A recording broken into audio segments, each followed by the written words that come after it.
ایک ٹانگ بھی ڈیمیج ہے اس میں سوئیاں بھی لگائی گئی ہیں، اور بعض اوقات خواتین یہ کہتی ہیں کہ ہمارے بال گرتے ہیں بہت زیادہ۔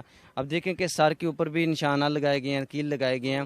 اسی طرح سر کے بالوں کے اوپر بھی جادو کیا جاتا ہے، جس کے اوپر پتلے کا جادو کیا جاتا ہے۔ عموماً وہ شخص یہ کہتا ہے کہ میرے جسم میں سوئیاں چبھتی ہیں۔ قبر کی مٹی سے آپ کی جان بھی جا سکتی ہے۔ یہ عبرت کی جہاں ہے، تماشا نہیں ہے۔ قبرستان کے اندر موجود ہے، یہاں سے عبرت حاصل کرنی تھی، لیکن یہاں مسلمان کر کیا رہے ہیں؟ آج ہماری قبرستان کے اندر دوسری ویڈیو ہے، اور آج کی جو ویڈیو اس پہ ہم خالصتاً یہ بات ڈسکس کریں گے کہ ایک نیا جادو، یعنی کہ آپ کے علم میں نہیں، عرف عام میں لوگوں کو نہیں پتا کہ قبر کے مٹی کے ساتھ بھی جادو ہوتا ہے اور پتلے بھی باقاعدہ طور پہ دفنائے جاتے ہیں۔ آج ہمارے ساتھ پھر ایک دفعہ موجود ہے قاری عرفان صاحب، ان سے ہم آج رہنمائی حاصل کریں گے کہ قبرستان میں جو قبروں کی مٹی اور پتلوں کے ساتھ کس قسم کا جادو کیا جاتا ہے، کس وجہ سے کیا جاتا ہے، اور اگر یہ علامات آپ کے پاس یا کہیں کسی پر ظاہر ہو گئی ہیں تو آپ نے کرنا کیا ہے۔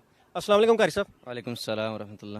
کیا حال ہے آپ کا؟ خیریت؟ الحمدللہ، اللہ کا شکر۔ جی قاری صاحب، قبرستان، قبر کی مٹی سے جادو، پتلوں سے، کیا کہیں گے؟ بسم اللہ الرحمن الرحیم۔ دیکھیں کہ جادوگر قبر کی مٹی کے اوپر بھی جادو کرتے ہیں، اور یہ مخصوص دنوں میں جادو ہوتا ہے جو قبر کی مٹی کے اوپر ہوتا ہے۔ چاند کی پہلی رات کو جادوگر قبرستان کی مٹی سے جس کے اوپر جادو کرنا ہو، ان کے خاندان کے جو افراد فوت ہو چکے ہیں ان کی قبر سے مٹی لیتے ہیں۔ یہ ضروری ہے کہ جو خاندان کا رشتہ ہو اور اسی کی مٹی؟ جی اسی کی لیتے ہیں، اور یہ چاند کی پہلی رات کو جادوگر کرتے ہیں، اور پھر وہ ایک عمل کرتے ہیں جادو زدہ پڑھائی کرتے ہیں، پھر اس طرح جادو ہوتا ہے۔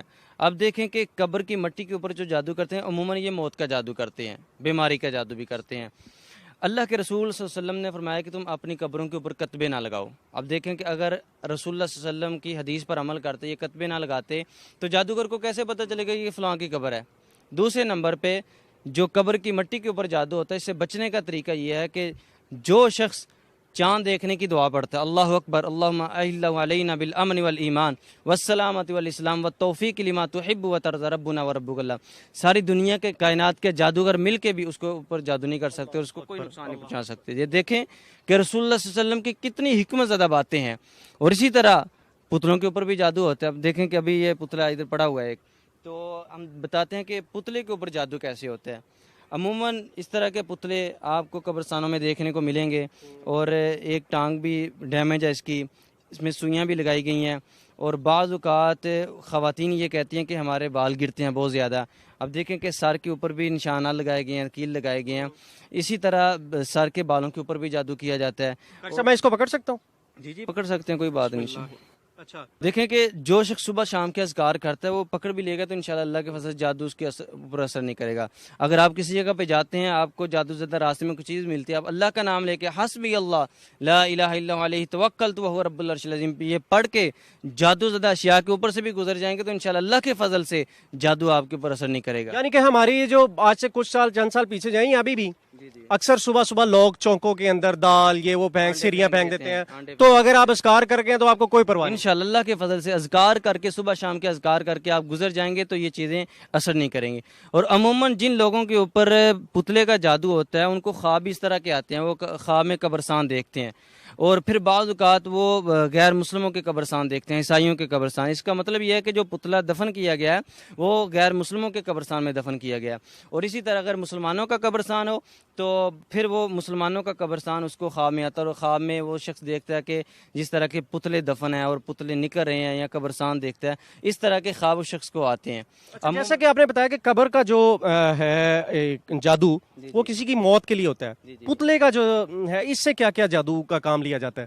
پتلے کا جو ہے یہ سحر تفریق بھی ہوتا ہے، اس میں بیماری کا جادو بھی کرتے ہیں، موت کا جادو بھی کرتے ہیں۔ اب دیکھیں کہ یہ بیماری کا جادو کیا گیا، یہ اس کی ٹانگ ڈیمیج ہے، سر کے اوپر سوئیاں لگائی گئی ہیں، آنکھوں میں سوئیاں لگائی گئی ہیں، پیشانی پہ سوئیاں لگائی گئی ہیں۔ یعنی کہ جس قسم کا جادو کرنا ہوتا ہے پھر اسی قسم کا یہ عادات اور پڑھائیاں اور اس طرح کے جنات سے یہ مدد مانگتے ہیں۔ اور عموماً جن لوگوں کے اوپر یہ دیکھیں کہ سوئیاں لگائی گئی ہیں، جس کے اوپر پتلے کا جادو کیا جاتا ہے عموماً وہ شخص یہ کہتا ہے کہ میرے جسم میں سوئیاں چبھتی ہیں، اور ایسے کہ جیسے میرے جسم سے آگ نکلتی ہے۔ تو یہ اس طرح کی کیفیات اس کے ساتھ ہوتی ہیں۔ تو اگر یہ شخص صبح شام کے اذکار کرے، نماز کی پابندی کرے، اور خصوصاً یہ بیری کے پتوں سے نہائے، بیری کے پتے لیں اور اس کے اوپر دم کریں، 21 مرتبہ آیت الکرسی اور 21 مرتبہ آخری 2 صورتیں اور 21 مرتبہ سورۃ الفاتحہ اور 21 مرتبہ سورۃ بقرہ کی آخری 2 آیات پڑھ کے دم کرے اور 7 دن تک بیری کے پتوں سے نہائے تو انشاءاللہ یہ جو پتلے کے اوپر جادو کیا گیا، یہ سوئیاں لگائی گئی ہیں اس کے اوپر، تو انشاءاللہ یہ اس قسم کا جادو ختم ہو جائے. یعنی کہ اس کو کسی بھی 2 نمبر کے پاس جانے کی ضرورت ہی نہیں ہے، وہ اگر اس کو اس قسم کی جو نشانیاں آ رہی ہیں تو وہ اپنا علاج خود بھی کر سکتا ہے. یہ جو علامات میں نے بتائی ہیں اور یہ جو کفیات میں نے بتائی ہیں، خود علاج کریں، اپنا نماز کی پابندی کریں، صبح شام کے اذکار کریں. اگر جادو کی شدت زیادہ تو پھر کسی ایسے معالج سے آپ رہنمائی لے لیں کہ جو قرآن و سنت سے علاج کرتا ہے، جو رقیہ کے ذریعے علاج کرتا ہے، جو قرآن پڑھ کے علاج کرتا ہے. ایسے معالج سے رہنمائی لینی چاہیے. قاری صاحب آپ نے بتایا کہ چلو یہ تو علامات ظاہر ہونا شروع ہو جاتی ہیں، لیکن قبر کی مٹی سے آپ نے کسی کی موت کا علاج کرنا ہے، آپ کو کیسے پتہ لگے گا کہ آپ پر جادو ہو چکا ہے؟ یہ ایک بڑا اہم سوال ہے. یہ کیسے پتہ لگے گا کہ آپ پر جادو ہو رہا ہے؟ دیکھیں کہ عام شخص کا پتہ چلنا تو یہ ناممکن ہے. ایسے معالج کے پاس جائیں جو قرآن و سنت سے علاج کرتا ہے، وہ آپ کی رہنمائی بھی کرے گا انشاءاللہ. اور سب سے بڑی بات یہ ہے کہ جو جادوگر ہیں، اگر یہ لوگ ان کے پاس جائیں جادو کا علاج کروانے کے لیے، تو جادوگر یہ کہتے ہیں کہ جو قبر کی مٹی کے اوپر جادو کیا گیا، چونکہ وہ چاند کی پہلی رات کو ہوتا ہے، تو اس کا توڑ جو ہے، اس کا علاج جو ہے، وہ بھی چاند کی پہلی رات کو ہی ہوگا. اب دیکھیں کہ ایک شخص کے اوپر جادو ہے، وہ پورا 1 مہینہ انتظار کرے کہ چاند نکلے گا، چاند کی پہلی رات کو ہم یہ علاج کروائیں گے. اسلام عالمگیر دین ہے. الیوم اکملت لکم دینکم واتممت علیکم نعمتی ورضیت لکم الاسلام دینا. اسلام ہماری ہر کام میں رہنمائی کرتا ہے، دینی معاملات میں، دنیاوی معاملات میں، معاشی معاملات میں، معاشیات میں، سیاسی معاملات میں.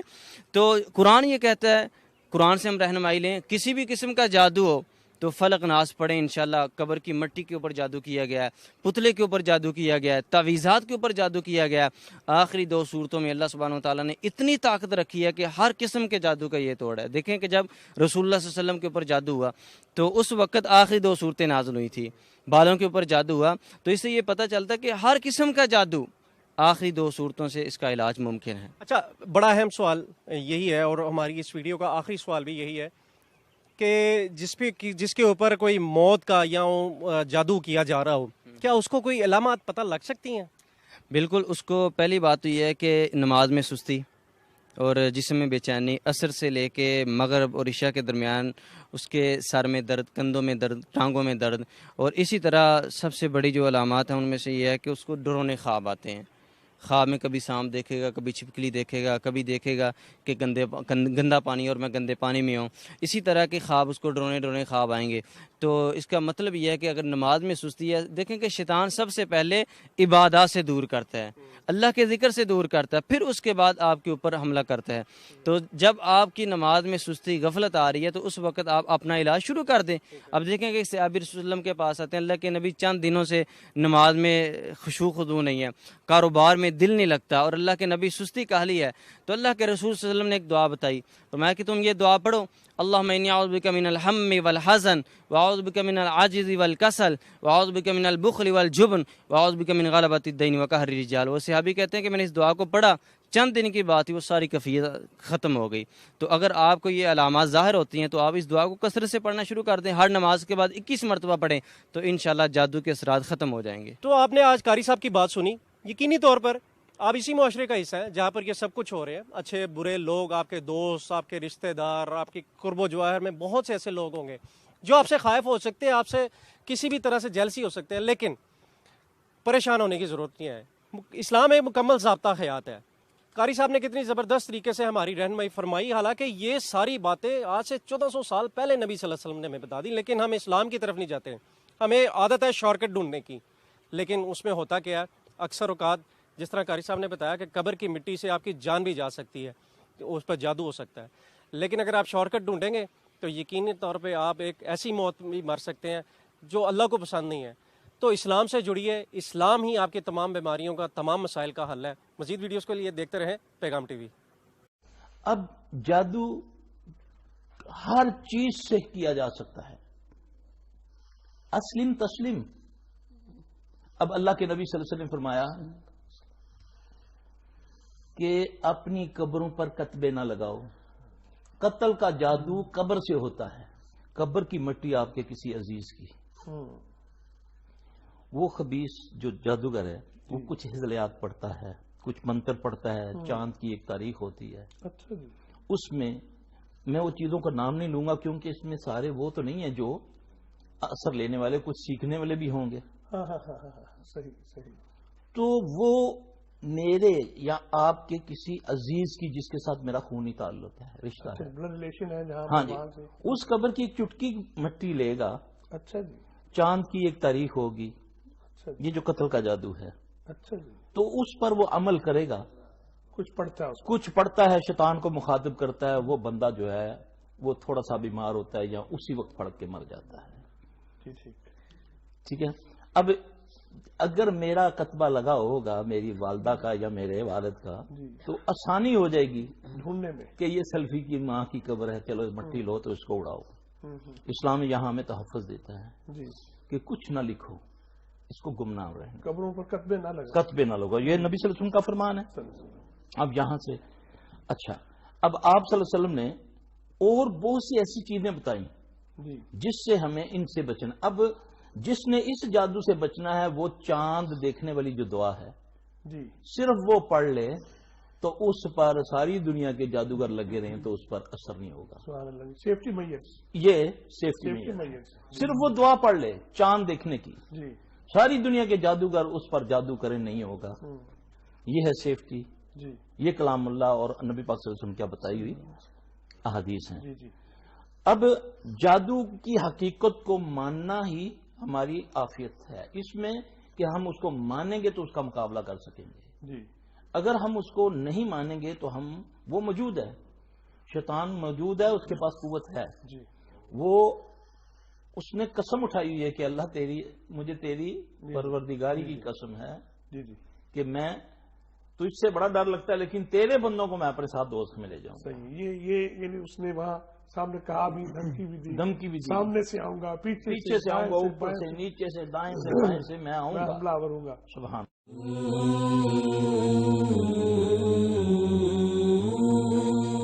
زندگی مشکل، موت بھی مہنگی،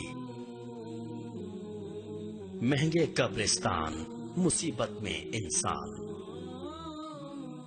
وجہ کیا ہے اور حل کیا ہے؟ سیدنا جابر رضی اللہ عنہ بیان کرتے ہیں رسول اللہ صلی اللہ علیہ وآلہ وسلم نے منع فرمایا ہے قبر پختہ بنانے سے، قبروں پر بیٹھنے سے اور قبروں پر عمارت بنانے سے، قبروں پر کوئی بھی عبارت لکھنے سے. ابو داود حدیث 3221، صحیح مسلم حدیث 970. سیدنا فضالہ بن عبید رضی اللہ عنہ کہتے ہیں میں نے رسول اللہ صلی اللہ علیہ وسلم کو اونچی قبریں برابر کر دینے کا حکم دیتے ہوئے سنا. صحیح مسلم حدیث 968. یاد رکھیے رسول اللہ صلی اللہ علیہ وآلہ وسلم کی بات نہ ماننا ہی مسئلے کی وجہ ہے اور آپ صلی اللہ علیہ وسلم کی اطاعت مسئلے کا حل ہے. اے مشکل میں پڑے انسانوں، قبروں کے بارے میں رسول اللہ صلی اللہ علیہ وسلم کے بتائے ہوئے اسلامی آداب جانیے اور ان پر عمل کیجیے. اس سے قبرستانوں میں کشادگی آئے گی اور دفن کیے جانے والوں پر اللہ کی رحمت نازل ہوگی اور یقیناً اللہ کے نبی صلی اللہ علیہ وسلم کی بات ماننے پر ہماری زندگی میں اور دفن کیے جانے والوں کی آخرت میں آسانی آئے گی.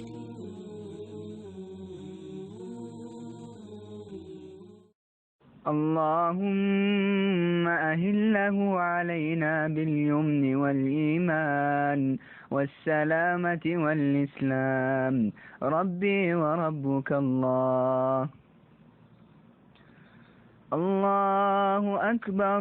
اللهم أهله علينا بالأمن والإيمان والسلامة والإسلام والتوفيق لما تحب وترضى. ربنا وربك الله. اللهم أهله علينا باليمن والإيمان والسلامة والإسلام. ربي وربك الله. الله أكبر. اللهم أهله علينا بالأمن والإيمان والسلامة والإسلام والتوفيق لما تحب وترضى. ربنا وربك الله.